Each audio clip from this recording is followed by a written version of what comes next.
Ryan here with LongRangeOnly.com, and in this video we're going to be talking about the Terminus Helios. So this is their long action, and it's actually going to be changing names to the Kratos due to trademark issues with the name. I will most likely accidentally refer to it as the Helios because that's what I've been shooting for the past few months, but it is going to be the Kratos. Now they are going to sell out Helios inventory. I wouldn't worry about it. They are, for all intents and purposes, the same action. So whether you get a Helios or a Kratos, no big deal. So we're going to start by talking about the things that I would consider to be relatively standard, and then we'll move into the things that set this apart. So it is a Remington 700 clone. It is available in a 20 MOA and a 40 MOA Picatinny rail. It does have the milling for a Wyatt box, a 3.850 Wyatt box, so you can drop a Wyatt box in without having extra work done. This particular one has been inletted for the 4.0, or milled for the 4.0 center feed box by the gunsmith that put it together. Like I said, it is a 700 clone, and that's pretty much where the similarities stop compared to other actions. It does have an integrated recoil lug, which a lot of actions do have. But now the Picatinny rail is attached with larger screws, both in diameter and threading, as well as the heads on them, so that will help apply the torque more evenly to keep that rail attached. Hopefully, I've had a lot of issues with rails coming loose. It does have a side bolt release, but this one is a cantilever style, and I will do a drop-in to kind of show you that.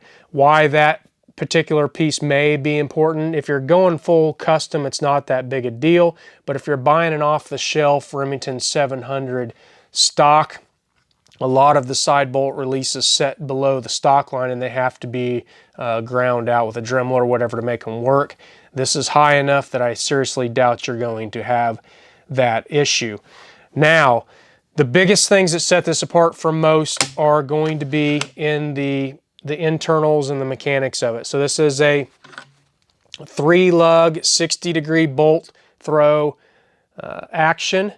And there's a lot of advantages to that. Now, before we get into those advantages, we're going to talk about a couple of the disadvantages typically in the past. Now, they have had issues with 3 lugs working, or there was a lot of design issues with trying to figure out how to make a 3-lug work with the 700 clone so that it could feed from the magazine, various types of magazines, whether it be an AICS magazine or Remington BDL or ADL style box magazine, internal box magazine. So Joel's got that figured out, and this feeds flawlessly from the magazine.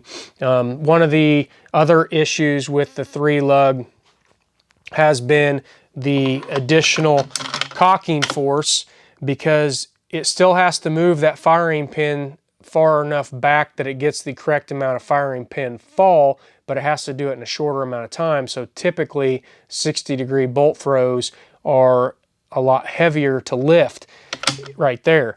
So Joel has actually made a roller cocking piece here, so it causes less friction, and it rolls on that the roller bearing rolls in the cocking ramp, allowing it to open just as easily as most 90-degree bolts out there. So he's fixed the 2 disadvantages that I would see to the 60-degree bolt throw. Now, there are a couple advantages to it, and the number one to me is the fact that you get this distance right here is a lot greater, so you're not worrying about a lot of the 90-degree bolt throws will have the bolt handle hitting on throw levers of your scope, or just pinching your hand in between the scope and the bolt. That's not an issue with this. The other advantage is and I'll kind of try real hard to show you on a drop-in. It's really kind of hard to demonstrate, but the M16 style extractor is actually lower on the bolt so that it has a better angle for ejecting the cartridge. So I will show you in a drop-in what that looks like. It's really kind of hard to picture how that helps. I will do some videos of me cycling this action. So I'll be cycling from the magazine, and you can see how smoothly it feeds from the magazine, and also me ejecting a shell, so you can see how easily it ejects the cartridge. On a lot of 90-degree bolt throw Remington 700 clones, the ejector has to sit. Sorry, I think I keep saying ejector. I mean the extractor has to sit above the lug, and it creates a non-advantageous angle for ejection. A lot of times it'll hit on the turret here, and it'll ding up your turret in the best case scenario. Worst case scenario is it actually flips the cartridge back into the ejection port, and then you have to clear that before chambering the next round. If you're trying to make a follow-up shot on a wounded animal or a follow-up shot on a missed animal, that definitely is not something you want to have to be dealing with, and you're not going to have that issue with this receiver and this action setup. So the other big thing that we need to talk about is it is available in standard Magnum. That's not a big issue. It's also available in Lapua bolt face, so the 590 bolt face. Now, a lot of people, gunsmiths, and I do see the mechanics of this probably to where I agree with them, but I don't work on these. I'm not a gunsmith, but the 700 clones, most 700 clones with the .70 bolt diameter, they don't feel that it's really set up real great for the Lapua bolt face. So a lot of them have gone to a 750 diameter bolt.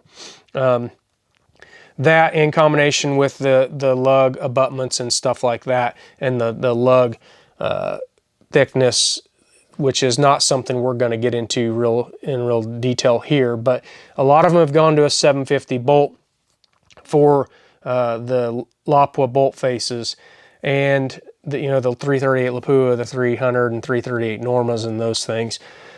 But what that's done is cause issues with getting magazines set up such that they'll feed reliably from the magazine, whether it be it's just too far spaced away, or it sets too close to the bolt and causing all kinds of problems. What Joel has done is split the difference on that, and he's gone with a .725 bolt. So you get the additional diameter of the 25 thousandths over the regular .70, but you don't have any of those feeding issues that you have with the big 750 bolt. This is a drop-in right away, and it's not had any feeding issues whatsoever, and you'll see those in the video. I'll even add that a lot of times these 4.0s don't feed very well. So the fact that this is a 4-inch magazine box from Wyatt's, or it's actually a defensive edge magazine box, but it's the same style, and it is a 338 Terminator, which is a 338 Lapua improved. It feeds like butter. I couldn't ask for anything more. So based on what I've seen, I think the 725 bolt diameter is a success. So like I said, I'll drop in some videos. We'll show you how it feeds, how it ejects, and then I'll show you what some of the pieces of the bolt face, what the plunger ejector and the M16 extractor, and then we'll look at the cantilever side bolt release, and then I'll show you a close-up of that roller cocking piece.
Okay, there you can see what I would consider to be standard plunger style ejector.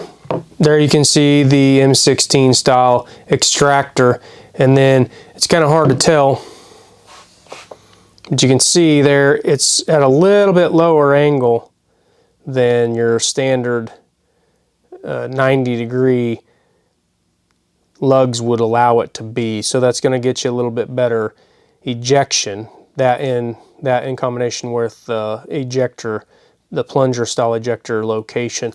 All right, here's the cantilever side bolt release that we talked about. As you can see, it's not your typical where it goes length of the action, and in use it works just like anything else. You just push it and it releases the bolt. Okay, here you can see the roller tip on the cocking piece. So this would ride in the ramp right there, and I think it's common sense that that roller bearing is going to be a lot smoother and a lot less friction than just having the cocking piece ride metal on metal in that cocking ramp right there. So definitely a nice feature, and makes this 60-degree bolt lift just like a 90-degree bolt lift would be. Okay, let's summarize this video. If you're looking for an action, you need to give Terminus Actions a call. Check Joel out. I'm sure he'll answer any questions he has. They make short actions, long actions, the standard Magnum and Lapua bolt faces, and they've pretty much got everything covered for a hunting style action or PRS style action. This action here weighs 37 ounces. He also makes a Kratos light now that has a split Picatinny rail, and it has some metal removed in areas that aren't necessary for action strength, and those weigh right at 27 ounces. So if you're a weight conscientious person and you're wanting to keep the weight down on a lightweight hunting rifle, it's basically going to offer everything that this one does with a little less weight. So like I said, if you're looking for an action, you need to give the Terminus Actions a chance. Take a look at them, see what you think, and ask Joel any questions. We will have a link in the description below to a thread on longrangeonly.com where you can discuss this, and you can ask me any questions about things that I found in the field use. If you're not a member on longrangeonly.com, it's quick and easy to sign up for an account. It's free. We'd love to have you. There's a group of great guys on there, and there's a lot of other information on there besides just our reviews. So like the video, subscribe to our YouTube channel, and turn on notifications so you'll get notified of future videos. We appreciate you taking the time to watch. Have a great day.